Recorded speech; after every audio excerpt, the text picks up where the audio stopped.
Gli argomenti che andrò ad affrontare riguardano le modalità di accertamento di situazioni che lasciano sospettare di operazioni di riciclaggio di denaro o di finanziamento del terrorismo internazionale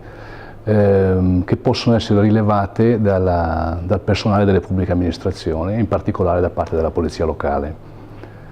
Affrontando questi aspetti andremo a valutare quali sono le fonti di innesco che possono portare ad accertare questo tipo di situazioni,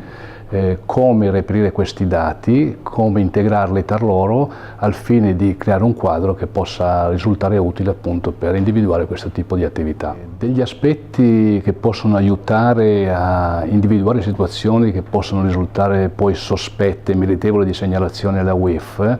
le possiamo trovare ad esempio nel campo delle attività commerciali, pubblici esercizi, ristorazioni, bar. Un esempio tipico è quello di un'attività di questo genere che risulta priva di avventori,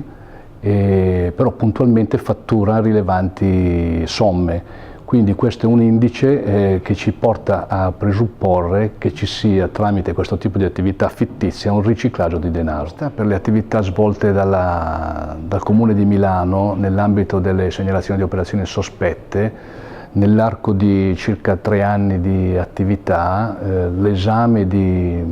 qualche migliaio di operazioni di compravendita societaria e di compravendita immobiliare che sono risultate praticamente a ciclo chiuso, hanno visto una movimentazione di capitali ammontante a poco meno di 200 milioni di euro. Per quanto attiene al finanziamento del terrorismo internazionale, per quello che mi consta è un ambito abbastanza chiuso e a sé stante che non va ad intersecarsi